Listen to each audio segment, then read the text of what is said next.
It's 2025 and autumn has arrived here in Belgium, as you can see. And this means that I've been driving my Triumph Scrambler 1200X for more than a year now, because I bought it back in the summer of 2024. And I figured it's about time to share my experiences with you driving this beautiful beast. Interested? Let's dive in. As I said, I bought my Triumph Scrambler back in the summer of 2024. After going back and forth for a couple of years, postponing, deliberating, comparing, I finally took the plunge. I'd been torn between different scramblers like the BMW R9T and the Ducati Scrambler Night Shift, but in the end, Triumph just had something the others didn't. There's a certain charm to these bikes, a mix of heritage, design and attitude that really pulled me in. The next big question was 900 or 1200. Luckily, I got to test ride both back to back at BMC Triumph, our local dealer here in Belgium. I rode the 900 first. It's a nice bike, but it just lacked a bit of power for me. It reminded me of my old Suzuki Bandit 600. It's fun, sure, but not quite enough to keep me entertained long term. And even though I loved the look of the 900, I'd already planned about a dozen mods in my head, I knew I'd probably get bored of it pretty soon. By the way, the footage you're seeing here is me riding a Scrambler 900, but not during that test ride. This one actually belongs to a friend of mine who lives nearby. So every now and then I still get to ride the 900 without having to buy one. Next up was the 1200X. I skipped the XE for reasons I'll get to in a bit. And this one, yeah, this was it. Plenty of power, loads of torque, that deep rumble in the engine, and all the tech I wanted. Cornering ABS, traction control, the works. So I bit the bullet and brought it home. Now, a bit more than a year later, I can honestly say I haven't regretted it for a single second. This bike just fits me, and let me tell you why. The XE might be more popular, but it wasn't the right fit for me. First, a bit about my riding style. I'm not a thrill seeker. I like to ride actively, but not like a maniac. I enjoy cruising, taking my time and soaking in the surroundings. Riding is relaxing for me. It's therapy. That said, I'm no granny either. If the road opens up and the moment's right, I'll happily twist the throttle. I'm also not a big off-road guy. I enjoy the occasional trail, but I mostly stick to tarmac. And although I'm 182 centimeters tall, I prefer a bike that feels balanced and manageable. The lower stance of the X gives me that sense of control and confidence that I seek. It almost feels like Triumph built this bike with riders like me in mind.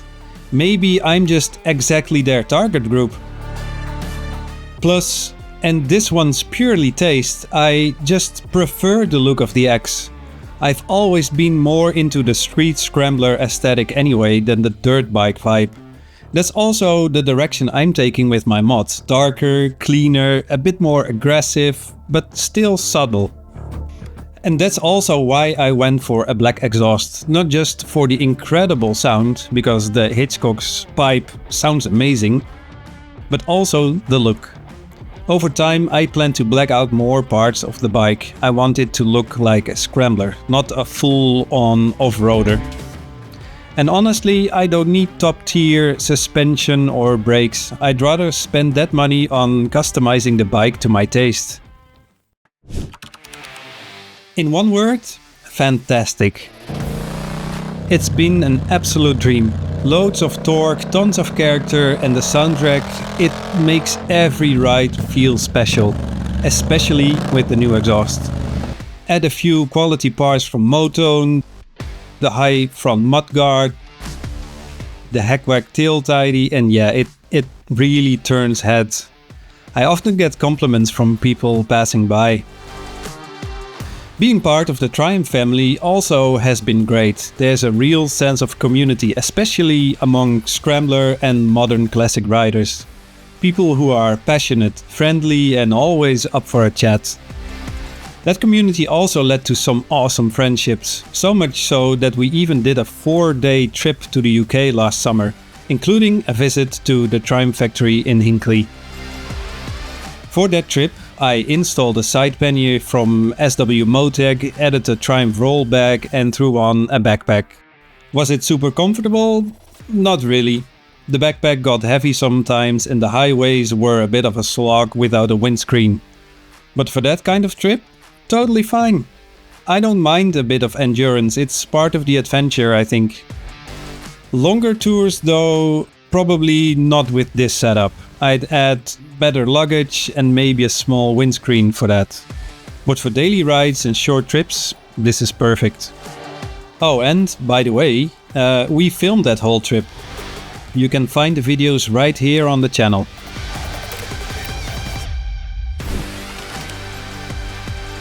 Just one, the battery. Since my bike was an X demo model, the battery was already a bit tired.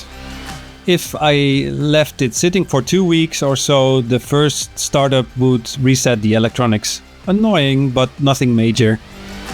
And once I mentioned it to BMC Triumph, they replaced it right away under warranty. Great service.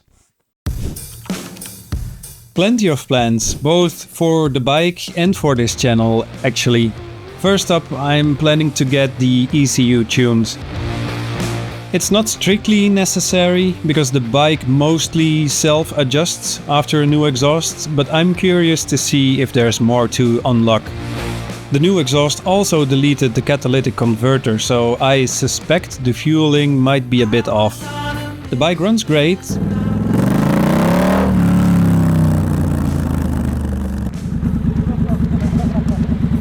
But I feel there's still a bit more to gain. And of course I'll film the whole process and share it with you later on this channel.